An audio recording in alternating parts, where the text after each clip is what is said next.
Whenever I sit down to talk about Power Book 4 Force, I can't help but feel like something is missing. Because the more I talk about these characters, the more I realize that leaving the actors behind it out of the discussion makes no sense whatsoever. This is one of those shows with the absolute perfect casting. And now, the new season is out. It is better to get to know the iconic actors already so that this final season becomes much more meaningful in every shape of form. So, let's dive in. Take Joseph Sikora, for example. Tommy Egan's chaos hits so hard because Joseph has lived with this character for over a decade. He once said, "Tommy has always been a part of me. I've lived with him for so long that he feels like family." And honestly, that's exactly how it comes across on screen. What I love, though, is that Joseph himself is nothing like Tommy. He's private, introverted, and, dare I say, almost soft-spoken. He often laughs about this contradiction, saying, "People are surprised I'm kind of quiet and private in real life. Tommy is the loud one. I get to leave him on set." I feel like this low energy spills into his romantic life too, as Joseph has always kept his relationship completely out of the public eye. He married his longtime partner quietly, and even now, he never flaunts that side of his life. In fact, I think it would be fair to say that he is pretty protective about his relationship.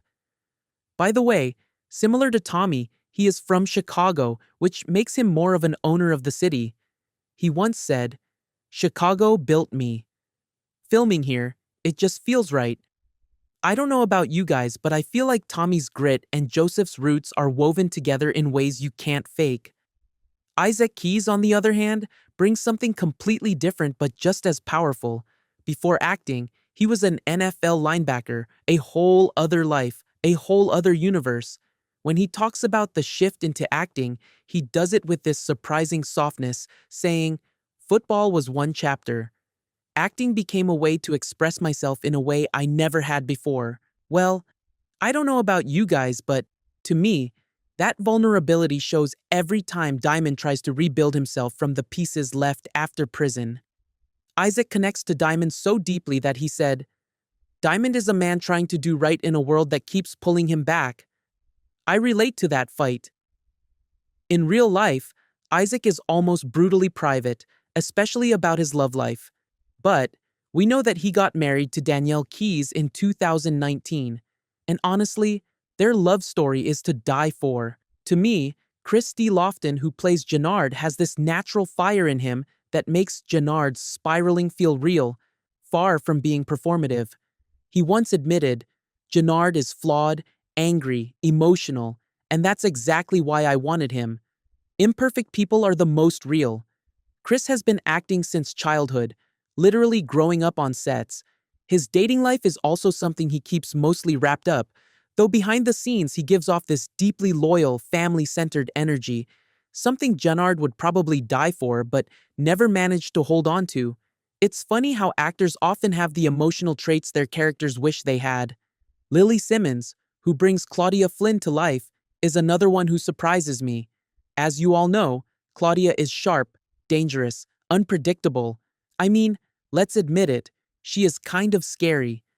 Lily, however, is the total opposite. She is soft-spoken, introspective, in fact, even serene. She once said, "I'm drawn to women who are messy but strong." Claudia is both, and that's what makes her fun to play. Her real-life relationships are extremely private, but she's hinted that she believes some parts of life are sacred, saying, "Some things are better when they're just yours." So far, apart from this show, her career has been slow and steady, modeling, HBO's Banshee, Ray Donovan, smaller indies, and that Patience shows. So, in general, she radiates calmness, which I adore. Anthony Fleming III, who plays JP on the other hand, comes from theater, and you can feel that in every emotional scene he does. He once said, "The stage taught me honesty."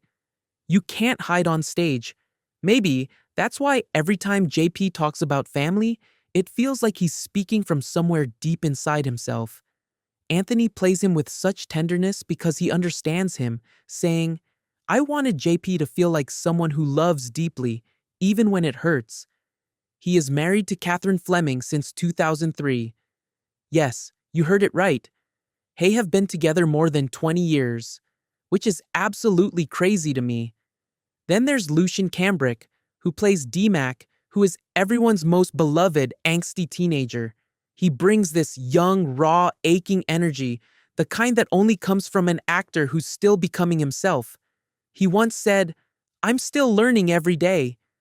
Being around this cast pushes me to grow fast.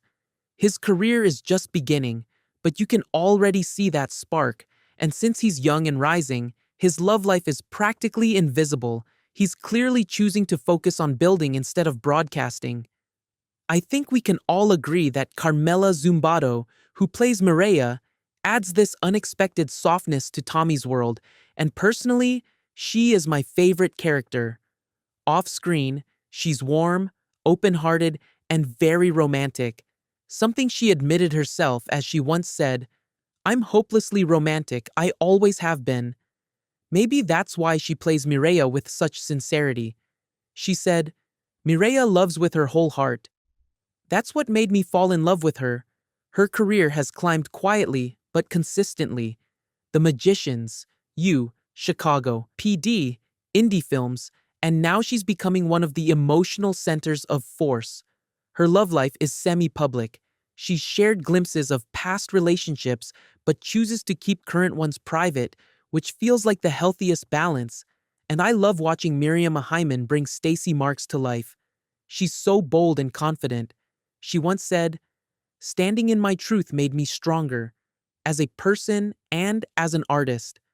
That line could be Stacy's entire character arc. She also mentioned, "Power comes in many forms." Stacy uses hers in a way that isn't loud, but it's felt. Miriam has built an impressive career.